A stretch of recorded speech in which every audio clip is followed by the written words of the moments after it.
Bon, bah, on va faire de la comparaison Voicemeeter versus Sonar. Qu'est-ce qui est le mieux? Est-ce que Sonar, c'est mieux en 2023 que Voicemeeter? La réponse est non. Et puis, je vais t'expliquer un petit peu point par point pourquoi c'est moins bien. Alors déjà, au niveau consommation de ressources, Voicemeeter, l'édition Potato, est moins gourmande que ou tout autant, tu vois, il n'y a pas de vraiment enfin, y a pas vraiment de différence, mais de ce que j'ai un peu observé, c'est plutôt cette application-là qui est plus gourmande. Évidemment, parce que tu vois, elle peut t'afficher de la vidéo, tu peux faire, forcément, quoi, tu peux lancer un jeu dedans, tu peux faire des clips, peut faire des clips automatiquement pendant que tu es en train de jouer, il surveille pendant que tu joues, il fait des clips automatiquement quand tu fais des kills et tout ça. Tu peux gérer ton matériel. Si par exemple tu as du matériel SteelSeries, un RGB, tu peux gérer, faire des macros, gérer les lumières, etc. Tu as aussi une page pour avoir des cadeaux, de la fidélisation en fait, avec des skins à récupérer pour des jeux, pour des armes ou des trucs. Bon, bref, tu as plein de choses, mais qu'est-ce qu'il en est de ce qui nous intéresse? Donc, l'application audio Sonar. Donc, en gros, là, on est en mode Early Access, Streamer Mode, et je te conseille d'utiliser ça. Parce que, bah, après, ça dépend aussi si tu veux t'enregistrer ou pas, mais bon, moi, en tout cas, j'ai un problème, c'est que quand j'utilise pas en mode streamer, je peux pas utiliser mon micro dans OBS. En fait, mon micro n'est pas utilisable. C'est-à-dire, il est bien connecté ici. Ouais, je peux te montrer, hein. Donc voilà, là, je suis censé avoir mon micro, tu vois, il est pas là, tu vois. Si je mets le mode streamer actif, c'est un peu long, voilà, là, il est là, tu vois. Donc, c'est pas un problème de paramétrage et tout, les paramétrages sont exactement identiques, c'est juste que ça fonctionne pas. Donc le mode streamer fonctionne, le mode standard ne fonctionne pas bien. Maintenant, qu'est-ce qu'il y a de bien? Pourquoi ça peut être suffisant pour certaines personnes?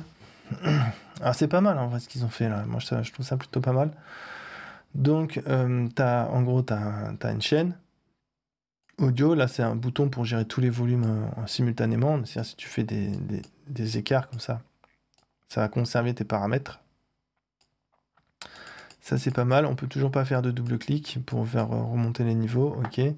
T'as le truc chat mix, ça c'est une balance entre le son de Discord et le son du jeu. Tu vois, si tu veux pas écouter les gens sur Discord, tu fais ça. Mais ça laisse ouvert ton Discord, mais toi tu l'entendras pas.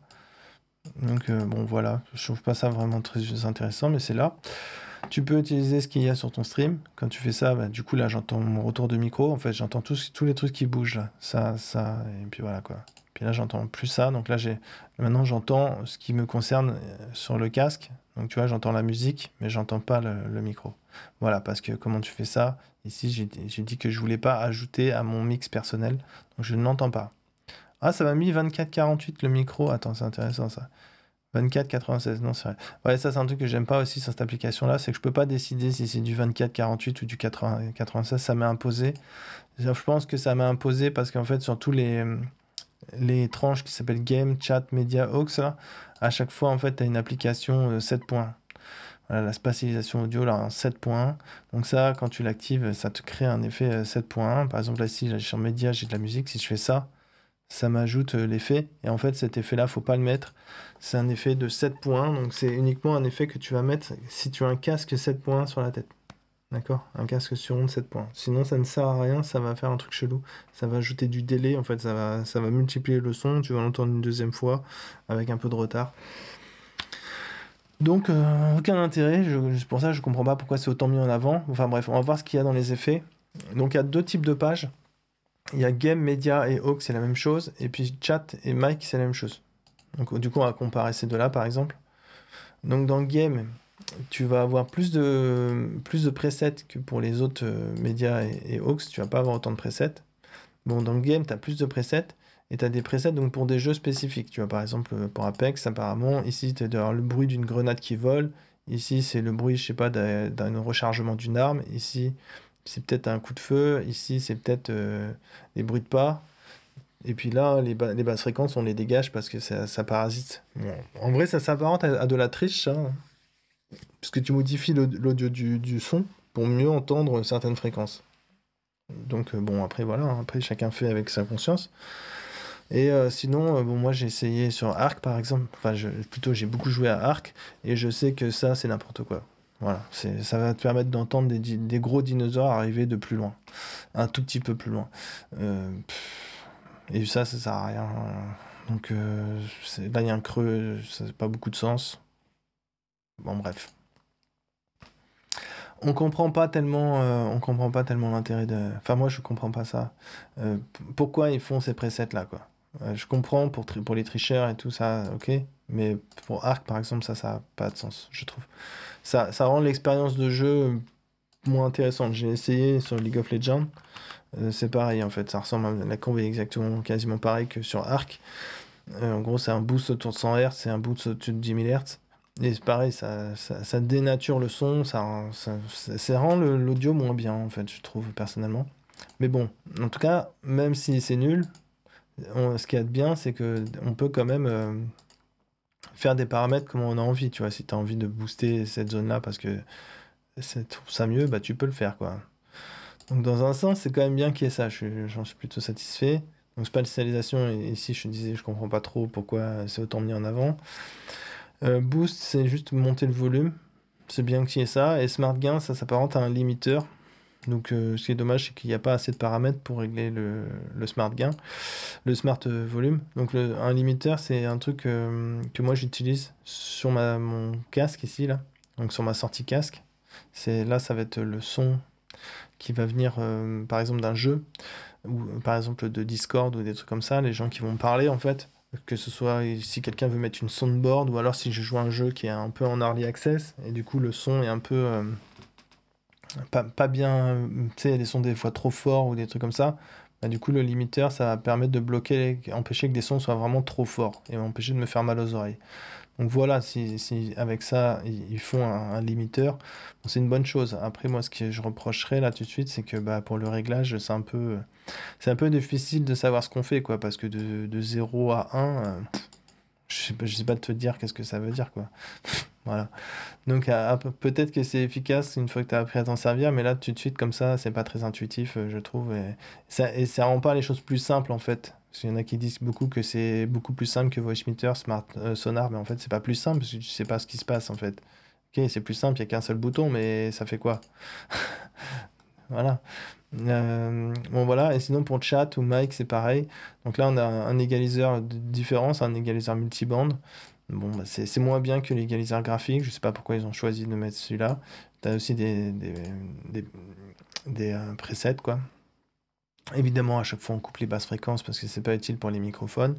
Ensuite, tu as une IA qui gère le noise reduction et noise gate. Quand tu l'actives, comme ça, tu peux plus paramétrer ces deux choses. Et peut-être que c'est bien ou pas, je sais pas, j'ai pas essayé.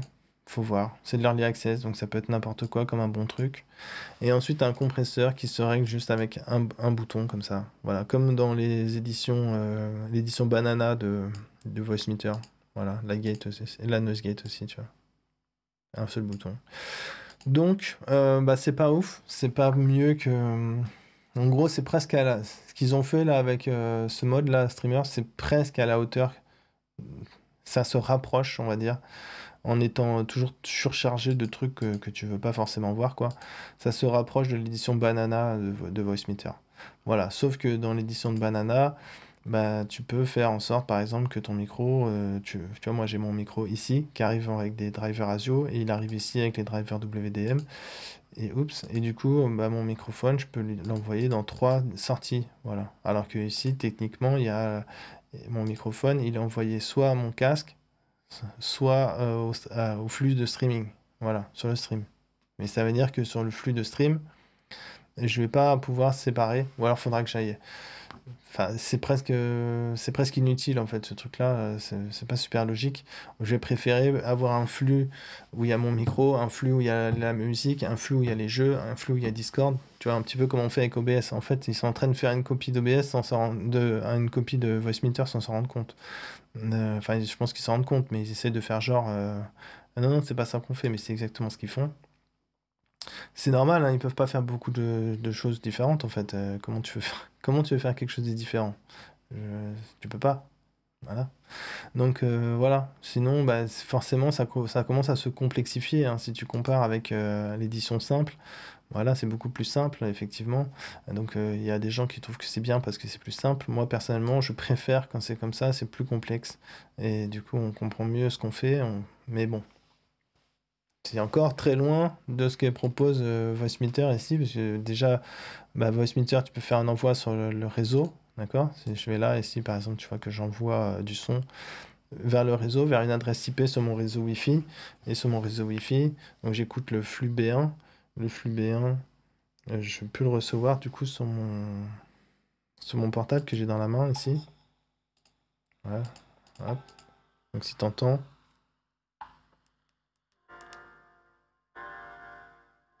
t'entends, voilà. Bon, je vais arrêter parce que sinon il y a des risques de feedback et tout ça. Mais voilà, t'as compris l'idée quoi. Je peux avoir sur mon téléphone, grâce juste à cette application-là, je peux envoyer une de mes sorties, n'importe laquelle, je peux l'envoyer sur un téléphone, je peux envoyer une autre sur un autre téléphone ou sur un autre ordinateur, etc. Je peux faire vraiment beaucoup plus de choses. Je peux faire de l'enregistrement aussi de ça. Par exemple, ici, là, je peux dire, voilà, j'ai envie d'enregistrer B1 et puis j'enregistre et ça enregistrera tout ce qui est sur B1. Donc tout ce qui est sur B1, actuellement, c'est juste l'audio, de la musique, quoi. Voilà. Je peux faire plein de choses comme ça, quoi.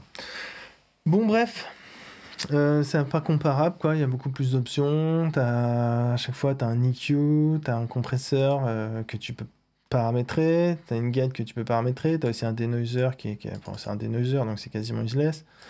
Voilà, tu as les différents envois, je sais pas quoi. Ça se voit ou pas que c'est mieux fait, que tu as plus de possibilités. Tu as même maintenant ce qui a été rajouté aussi, c'est comment on appelle ça, le Run Streamer View là. C'est ça, non? Ouais, c'est ça, voilà. Et du coup, là, voilà, après, tu peux réduire cette application-là. Hop, et puis tu n'as plus que ça, des barres de volume sous les yeux, et puis tu peux gérer les envois, par exemple. Tu peux dire non, B1, je veux que ça soit moins fort, je veux que ça soit envoyé à moins ça, je veux que ça soit envoyé moins fort, ou ceci, cela. Bon, là, en l'occurrence, il n'y a pas de son dessus, mais j'ai mal réglé mon. J'ai pas paramétré correctement en fait. Ici, il faudrait que je nomme ça musique par exemple. Voilà, hop. Et puis maintenant, dans ça, tu vois, j'ai récupéré musique. Voilà. Du coup, là, je peux gérer l'envoi B1, le volume qui est envoie B1, ce qui est envoie B2, etc. Voilà. Voilà ce qu'on peut faire avec Voicemeeter. Il y a beaucoup d'autres choses dans Voicemeeter. On va pas faire tout le tour.